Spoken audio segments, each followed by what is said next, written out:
The president went above and beyond to help all sports leagues involved figure out a way to overcome the challenges of staging live professional sporting events in the middle of a pandemic. As I slept, looters were ransacking the shop. They shot and killed David in cold blood, and then live streamed his execution and his last moments on Earth.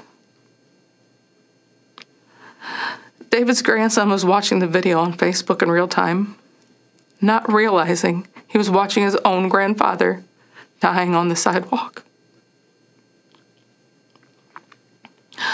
I am Dana White, the president of the UFC. Many of you know who I am, what I do, and that I am friends with the president.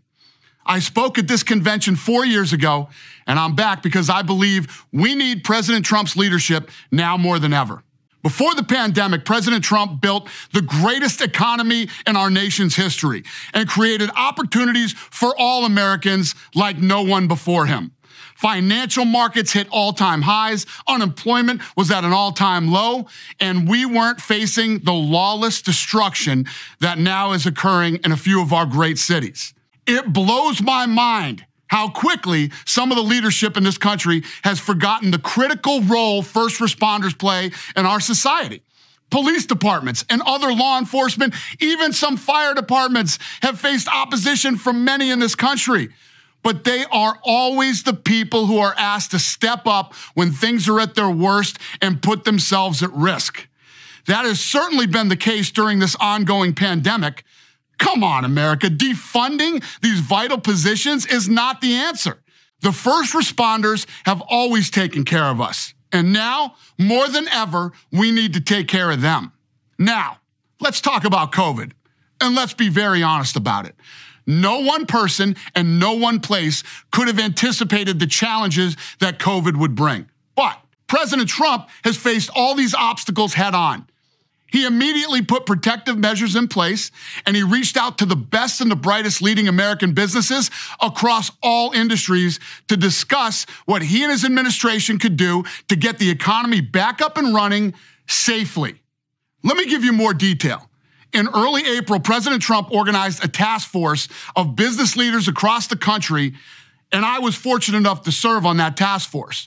Firsthand, I had the opportunity to witness how hardworking and determined President Trump was to solve unprecedented problems our country was facing. I personally observed his ability to listen and understand the issues impacting Americans of all backgrounds. It was clear his highest priority was always the health and safety of everyone in our country. Not just Republicans, not just supporters, but every single American. President Trump recognized that one of the small ways to instill a sense of normalcy in people's lives was to bring back entertainment options. The president went above and beyond to help all sports leagues involved figure out a way to overcome the challenges of staging live professional sporting events in the middle of a pandemic. And you know what? We did it. The UFC was the first to do it, and we are continuing to do it. Now, other sports have joined us, and some of the lessons learned are being used to help reopen other types of businesses and schools. Make no mistake about it, we still have a long way to go, and that is why we need a leader with President Trump's unique attributes at this critical time. I have said it before, and I will say it again. He is one of the most loyal human beings I have ever met. The man has unstoppable energy. No one, and I mean no one, is going to outwork this guy. But most importantly, he truly loves and believes in our country. He believes in the people of this country. America is a place everyone wants a solid job. They want to take care of their family. They want to support their community, assist the less fortunate, and enjoy the freedom this country has provided to all of us. While we have certainly experienced a ton of negativity in 2020, President Trump's mindset is to work tirelessly to find solutions to problems and help restore America. He did it once, and I'm telling you right now, he will do it again. And remember, President Trump may be the only president in modern times who has actually done everything he said he would do during his campaign. There's this quote that I love from Ronald Reagan, where he said, There isn't any problem we can't solve if government will give us the facts, tell us what needs to be done, then get out of the way and let us have at it. And what that means to me is, as Americans, we work hard to overcome adversity and we face the tough times head on, irrespective of your gender, race, religion, or sexual orientation. What unites us as a nation is freedom, equality, and opportunity. That's what it means to be an American. Ladies and gentlemen, let's re-elect President Trump. Let's figure out what the problems are and continue to find solutions to those problems. Then let's get to work. I'd like to close with this. While it's critically important to re-elect President Trump, this pandemic has also taught us to be very, very careful who you select as your next governor, senator, congressperson, and mayor. It is so important to vote. And don't think that your vote doesn't matter, because to be honest with you, it has never mattered more than it does right now. Thank you, and have a great evening, America. My name is Dorn. I'd like to introduce you to my husband, David, father of 5, brother of 12, grandfather of 10, friend to thousands. He was the most kind, dedicated, loving life partner I could have hoped for. He had a big smile and a heart to match. He was blessed with the gift of gab, and that gift enabled him to touch souls and inspire people, especially young people. Oh, how kids loved him, and they really loved him back. Dave was all about service. He served 38 years in the St. Louis Metropolitan Police Department and 6 years as chief of police as the Moline Acres Police Department. After 44 years, he retired from law enforcement, but he never retired from helping a friend in need. Since he befriended every person he met, he was a very busy man. One example of that was his friendship with a young man named Lee. David met him when Lee was just a kid, after members of his family were attacked and murdered. Dave took a special interest in the boy. They bonded and their friendship grew and remained strong throughout the years. Lee eventually opened a pawn shop. He trusted Dave implicitly and asked Dave to help with security. David readily agreed.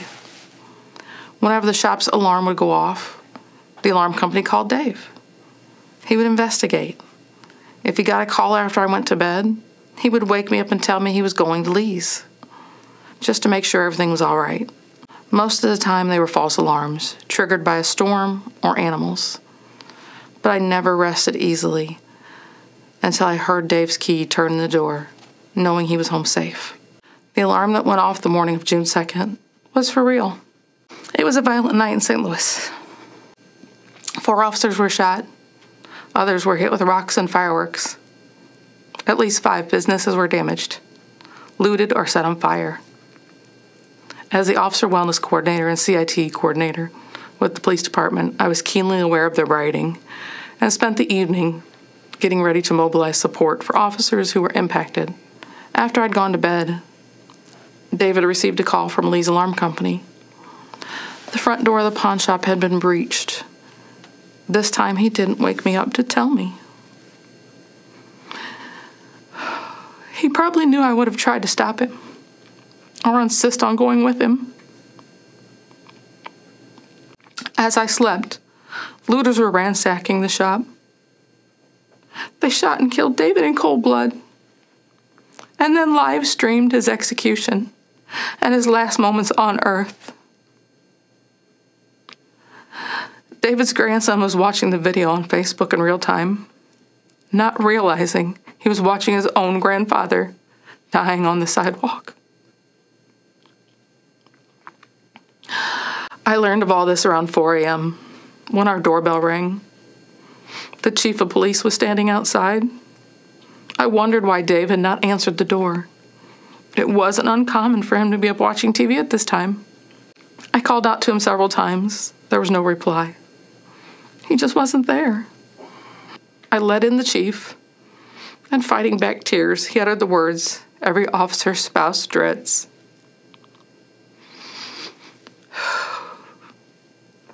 I relive that horror in my mind every single day.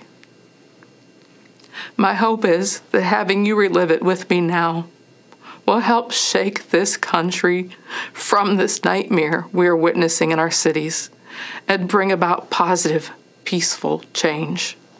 How do we get to this point where so many young people are callous and indifferent towards human life?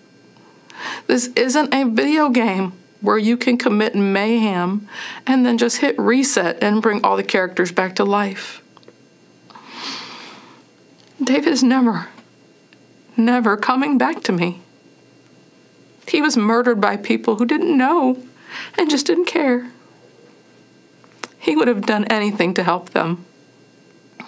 Violence and destruction are not legitimate forms of protest. They do not safeguard Black lives. They only destroy them. President Trump understands this, has offered federal help to restore order in our communities.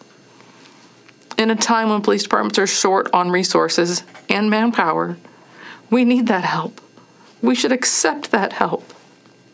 We must heal before we can effect change, but we cannot heal amid devastation and chaos.